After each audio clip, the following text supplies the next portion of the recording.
వాడడం అంటూ మొదలు పెడితే నన్ను మించి ఇంకొకడు వాడడు అనేది ఒక సినిమాలో డైలాగ్ ఇది.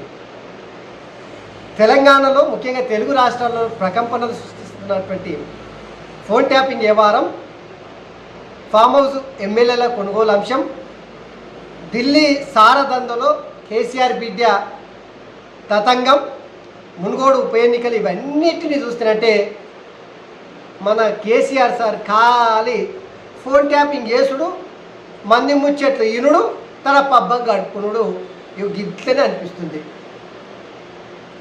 అరే అమ్మ, ఇంత దిగజారి పోయి ముఖ్యమంత్రిగా ఉన్నటువంటి వ్యక్తి బిడ్డను సారదందల కాపాడుకోనికే అడ్డదారులు వెతుకుతారా?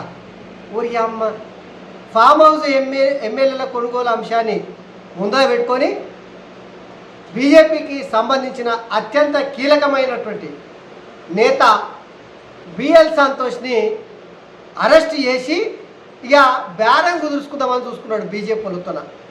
బేరం ఎట్లా? మనం సినిమాలలో చూస్తున్నాం ఇట్లాంటివన్నీ. రెండు రౌడీ గ్రూపుల మధ్యలో గుండాగిరి చేసే గ్రూపుల మధ్యలో ఏమైనా తగాదు వస్తేనంటే ఈయన గ్రూప్లో ఒకరిని అరెస్ట్ చేస్తుంది, ఆ గ్రూప్లో ఇంకొకరిని అరెస్ట్ చేస్తారు. ఇద్దరు మార్పిడి చేసుకుంటుంటారు. కేసీఆర్ ముఖ్యమంత్రి అనేది మర్చిపోయాడు. పోయి సందమామను చూసి కుక్కలు మొరిగినట్టు, ఊర కుక్క మొరిగినట్టు బీజేపీ పార్టీ హిమాలయాల ఎంత పెద్దగా ఉంటుందో అంత పెద్దగా కనిపిస్తుంది ప్రపంచంలో. ఇప్పుడు అమిత్ షా ప్రధాని నరేంద్ర మోడీనే ఇక ఈయన ఇకామత్ ఉపయోగించి 80,000 పుస్తకాలు అందమా, లేదంటే జాతి పిత అన్నమా, లేదంటే తెలంగాణ బాప అన్నమా, మీ ఇష్టం చూడరు ఏదని అనుకోండి. ఇంకా ఇకామత్ అంతా ఉపయోగించుకొని బిడ్డ సారదందల అరెస్టు కాకుండా కాపాడుకోవడానికి బిఎల్ సంతోష్ని అరెస్ట్ చేయడానికి ఫోన్ ట్యాపింగ్ వ్యవహారాన్ని వాడుకున్నాడు అంట. చూడండి, ఇది నేను చెప్తారే.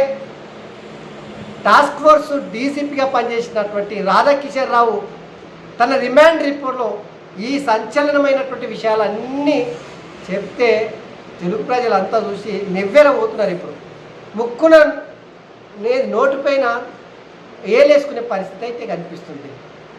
ఇట్లాంటి పనులా సార్ మీరు చేసింది? ఈయననే కేసీఆర్ గింత తెలివంతుడు కదా, అపార భగీరథుడు కదా, రాజకీయ చాణక్యుడు కదా, నవయుగ చాణక్యుడు కదా. కేసీఆర్ లాంటి పోటుపోనగాడు ఈ దేశంలో లేడని చెప్పుకోరు కదా. ఫోన్ ట్యాపింగ్ చేసి మంది కుటుంబాలలో ఏముందో బిడ్డను సారదందలు వచ్చి బయటపడేసుకొనికే ఇగో బిఎల్ సంతోష్ని ఎరగా పెట్టుకొని బిడ్డని కాపాడుకొని ఆ ఫామ్ హౌస్ ఎమ్మెల్యేల కొనుగోలు అంశాన్ని ఈ ఫోన్ ట్యాపింగ్ ద్వారా సృష్టించినదంట. ఇప్పుడు చూసుకొని ఈ కేసీఆర్కి ఎట్లాంటి గతి పడుతుంటుందో మనం చెప్పాల్సిన అవసరం లేదు.